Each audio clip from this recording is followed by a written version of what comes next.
My husband's first love posted a video on her social media. In the video, the two of them were passing a playing card with their lips. When the card fell, their lips met in a kiss. They didn't stop, lost in the moment, they kissed passionately for an entire minute. Her caption read, "Still the same clumsy piggy. P.S. Steve's skills are as good as ever." I quietly liked the post and left a comment, "Congrats." The next second, my husband called, yelling at me furiously, "No other woman is as dramatic as you. I was just playing a game with Lanie. Why are you acting crazy again?" It was then that I realized 7 years of love meant nothing. It was time for me to leave. I rubbed my stomach, still sore from the miscarriage, and thought, "I'm sorry, little one. You came at the wrong time." Swallowing both physical and emotional pain, I replayed Melanie Jacobson's video. Her flushed cheeks, sparkling eyes, and overflowing affection filled the screen. Below, comments were already flooding in. I was there. I swear, Steven and Melanie were full-on French kissing. Wow, Steven's got moves. No wonder she looks so dazed. Did you see Lanie's face? Still stands, women outside smell sweeter than the wife at home. The video ended as they finally pulled apart after what felt like forever. More teasing comments piled up, and Melanie selectively replied to a few. Melanie, come on, guys, don't start rumors. Steve and I are just brothers, good pals. Melanie, keep saying things like that, and roly-poly might get mad, lol. The roly-poly she referred to? That would be me, Anya Rouse. When I was a kid, I had to take steroids for a medical condition, which pushed my weight up to 120 pounds. These days, I weighed just 90 pounds, even slimmer than Melanie herself. Yet, she still clung to that nickname, especially when Stephen Cobham was around. My chest tightened, as if a rock was pressing down on it. Thus, this was why Stephen dropped a multi-million-dollar deal today to be a groomsman at an ex-classmate's wedding. I had assumed it was brotherhood that pulled him there, but it turned out his first love, Melanie, was the bridesmaid. How foolish I had been. I knew it was time to end this relationship.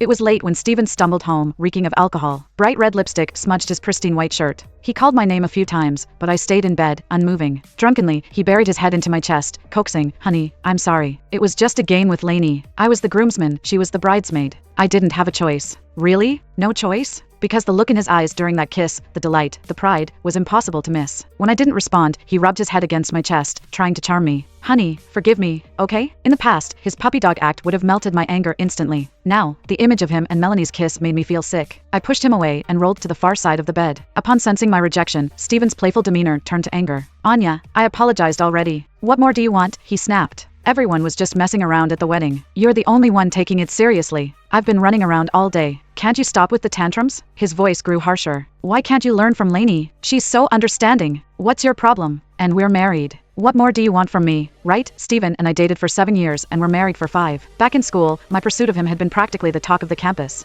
After getting married, we moved into my parents' unused villa. I had handed over my savings to help him start a business, and my father had pulled every string he could to make it a success. Within 5 years, Stephen became the sought-after Mr. Cobham. At our wedding, he had vowed in front of everyone, "Anya, I swear to love and cherish you forever." I believed him so much that I quietly stepped out of the spotlight, giving him full control of the company. However, his newfound wealth had brought along his high school crush, Melanie, whom he hired as his personal assistant. In the past, I might have thrown a tantrum, screamed, or cried. Every time I did, Stephen would look down on me, scolding me for being unreasonable and insecure. What he didn't know is that while he had been busy kissing Melanie today, I had bled while drinking with a company client. It was only when I was sent to the hospital that I found out I had been pregnant and miscarrying. I had called him several times, but he had declined every call. I later realized he had been too busy with Melanie to even notice me. Suddenly, I felt like none of this mattered anymore. I sighed with a wry smile, looking at Stephen's self-righteousness. The thunder outside roared louder, mirroring my feelings. "Stephen, let's divorce," I said finally. "The house and car are mine. They were premarital assets. We'll split the company 50-50. His eyes widened in disbelief. "Anya, are you insane? I just kissed her. You're divorcing me over this? I didn't know you were such a petty, narrow-minded woman." Before I could respond, his phone rang. The voice on the other end was light and sweet. "Steve, it's storming, and I'm scared. I'm all alone. Can you come over and keep me company?" Melanie asked. Stephen gently reassured her, "Don't worry, Lanie. I'll be there soon." His voice was softer than I had ever heard him speak to me. After hanging up, he turned to me, his face cold and emotionless.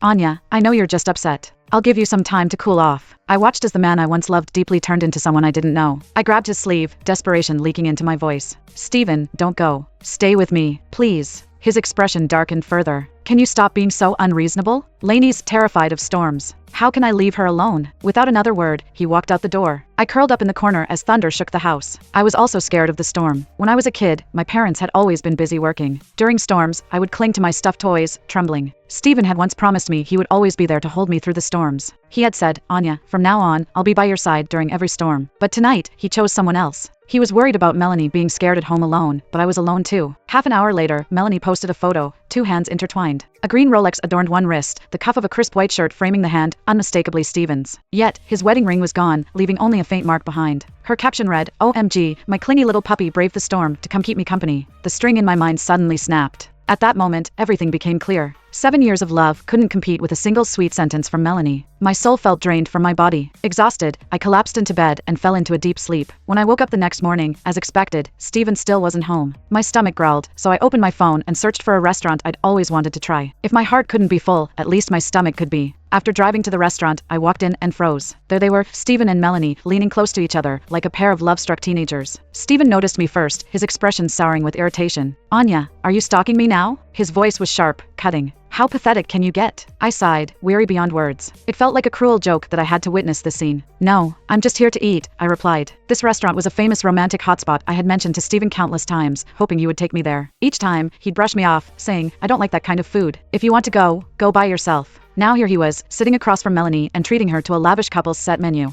Every detail screamed romance, from the paired utensils to the heart-shaped steaks. Melanie giggled and leaned toward him. "Steve, this place is amazing. I love it." Steven's face lit up as he replied, "If you like it, I'll bring you here again." His words pierced my heart like a knife. The server approached them with a bright smile. "Excuse me, couples dining here can take a photo together to win a free ride on our Ferris wheel." Melanie's eyes sparkled as she exclaimed, "Steve, let's do it. Hugging at the top of the Ferris wheel would be so romantic." Steven affectionately patted her head. "Sure, anything you want, Lanie." They snapped a photo together, with the Ferris wheel as the backdrop. Steven displayed it prominently on the most visible part of the restaurant's wall. Melanie noticed me sitting there and approached with a smug smile. "Roly-poly, oh, wait, I mean Anya. Please don't take this the wrong way. Steve's just trying to fulfill my little dream, that's all. There's nothing between us." From across the room, Steven shot me a disdainful look. His earlier warmth evaporated in an instant. He slung an arm around Melanie possessively. "Lanie, why waste time explaining to her? Someone like Anya doesn't even enjoy romantic things." He added, "Let's go. I heard making a wish at the top of the Ferris wheel makes it come true." Melanie beamed with excitement. "Really? Then I'll wish for a husband just like you, Steve." He laughed indulgently. "Silly girl, I'm right here." Watching them walk away arm in arm, I finally understood. It was time to let go. The food in front of me went untouched as I fled the restaurant. When I got home, I packed my belongings into a suitcase. My eyes landed on the wedding photo hanging on the wall. In the picture, Steven and I were kissing, brimming with happiness. It mocked me now. Without a second thought, I ripped it off the wall and tossed it into the trash. 7 years of dating Steven had brought moments of joy. I remembered the mornings when he'd kiss me awake, the pots of soothing tea he'd brew for me during my periods, and the way he'd comfort me through tough times. I thought he'd always be that man. But since Melanie came back into his life, everything had changed. Now, I didn't want to spend another second in this house. The property was mine, after all.